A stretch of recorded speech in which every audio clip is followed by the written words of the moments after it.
हरे कृष्णा। श्रीमद् भागवतम स्कंद पहला अध्याय 8वां कुंती महारानी की स्तुति।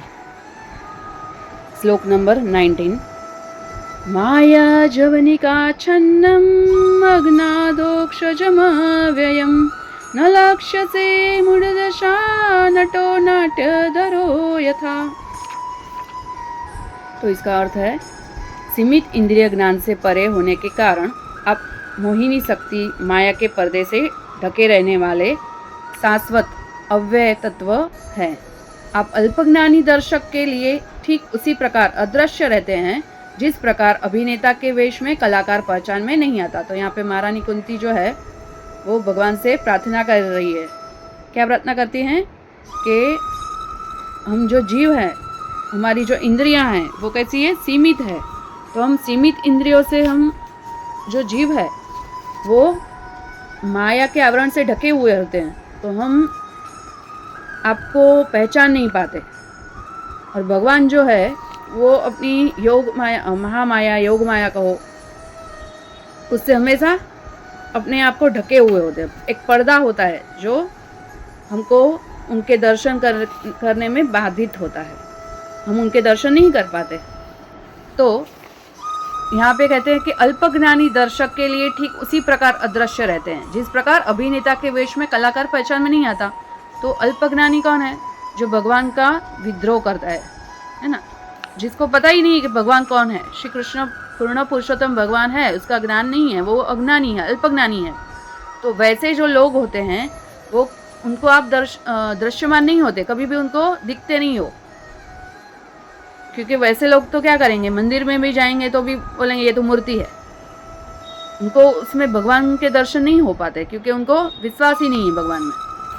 तो और भगवान क्या करते हैं, भगवान जो है वो जैसे कोई कलाकार जो होता है ना, एक्टर, वो अलग अपना जिस रोल में हो उसका रोल प्ले करता हो, तो वैसे कॉस्ट्यूम पहन के आता है। तो सामने वाला व्यक्ति जो होता है वो उनको नहीं पहचान पाता ना कि कौन सा कलाकार है ये। वैसे भगवान भी जो है वो क्या करते हैं, एक रोल प्ले करते हैं। जब भी उनका अवतार होता है तो वो एक रोल प्ले कर रहे हैं। जैसे राम जी का अवतार होता है तो राम जो वनवास में जाते हैं और सीता माता के पीछे पूरे वन में जो है वो रो रो के पुकारते हैं, सीते सीते। तो वो उनका रोल प्ले कर रहे हैं। तो जो देखने वाला है, जो सती थी, तो सती जो थी शिव जी की पत्नी, उन्होंने परीक्षा लेने के लिए वहाँ पे वो गए थे, हाँ, तो वो भी उनको पहचान नहीं पाई। तो फिर हम तो सब साधारण जीव हैं, तो भगवान को हम लोग कैसे पहचानेंगे? तो ये जो आवरण है वो माया का पर्दा है, वो सभी जीवों के ऊपर होता है, तो हम उससे भगवान को पहचान नहीं पाते। हमारी जो इंद्रियां हैं वो अल्प इंद्रियां हैं, अपूर्ण इंद्रियां हैं। तो अपूर्ण इंद्रिय से हम पूर्ण भगवान, पूर्ण पुरुषोत्तम को नहीं पहचान पाते। तो कुंती महारानी यही कहती है कि आप जो है वो किसी एक्टर के समान हैं और ऐसा वेश धारण करते हैं कि कोई सामने वाला तो पहचान ही नहीं पाएगा। और इसी तरीके से आप जो अज्ञानी होते हैं उनके सामने कभी भी पहचान में ही नहीं आते। तो कुंती महारानी ये बताती है। जैसे कि जो भगवान है वो अपने जो कार्यकलाप है वो बचपन से, भगवान है तो क्या है, वो पुतना को 6 दिन के थे तभी मार डाला था। फिर गोवर्धन जो पर्वत है उन्होंने एक टिचली जो उंगली है उस पर धारण किया था। जैसे कोई कुरमुरा उठाता है ना बच्चा, वैसे ही भगवान ने गोवर्धन पर्वत उठा लिया। तो भगवान जो है उनके कार्यकलाप अगर कोई देखा जाए तो कोई ऐसा अज्ञानी जो होगा, जो अल्पज्ञानी होगा, जो भगवान को मानता ही नहीं है, वो स्वीकार नहीं करेगा, अरे ये भगवान है ही नहीं, है ना।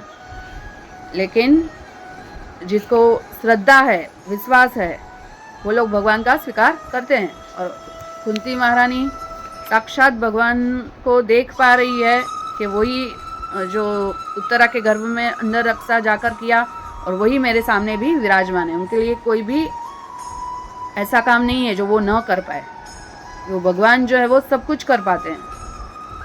तो इसी तरीके से कुंती महारानी जो है वो बताते हैं। और यहाँ पे अधोक्षज कहा गया है। तो अधोक्षज मतलब क्या, कि जो प्रयोगात्मक ज्ञान की परिधि के परे है, मतलब हमारी जो भौतिक इंद्रियां हैं उससे भी बहुत परे हैं। सबसे ऊपर है, तो उसे अधोक्षज कहा गया है। और जो अल्प बुद्धि वाले होते हैं वो भगवान को नहीं जान पाते। तो तभी भी जब महाभारत का युद्ध हुआ तभी भी कुंती महारानी और पांडव सब भगवान को जान पाए। द्रौपदी भगवान की भक्त थी तो उनको भी कृष्णा कहा जाता है, तो वो भी भगवान को जान पाई। लेकिन तभी ही ऐसे भी लोग थे जो भगवान का विरोध करते थे, जैसे कि शिशुपाल है, धृतराष्ट्र, दुर्योधन, ये सब भगवान को देखते हुए भी नहीं जान पाए कि भगवान है।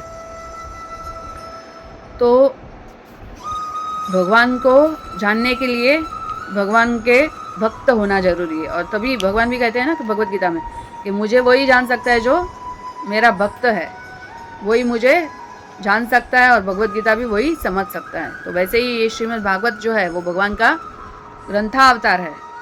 तो जब तक भगवान के वाक्यों पे, भगवान के इसमें श्रद्धा न हो, पूर्ण विश्वास न हो, तब तक कोई भी उसे नहीं जान पाता। तो महारानी कुंती की जो ये प्रार्थना है वो हमें बताती है कि महारानी कुंती जो है वो भगवान की कितनी अनन्य भक्त थी। उनके भाई का ही लड़का था भगवान, जो है वो उनके बुआ थे ना, भगवान के वो बुआ थी, तो भी वो उनको भगवान की तरह स्वीकार करती है। भगवान की तरह ही उनको पता है कि नहीं, यही पूर्ण पुरुषोत्तम है, वही भगवान है। तो इस तरीके से ये जो दूसरा श्लोक है वो है। आगे के श्लोक में बाद में करूँगी। तो आप लोगों ने अगर मेरी चैनल को सब्सक्राइब नहीं किया हो तो सब्सक्राइब कर लीजिएगा और प्लीज़ उसको शेयर कीजिएगा। हरे कृष्णा।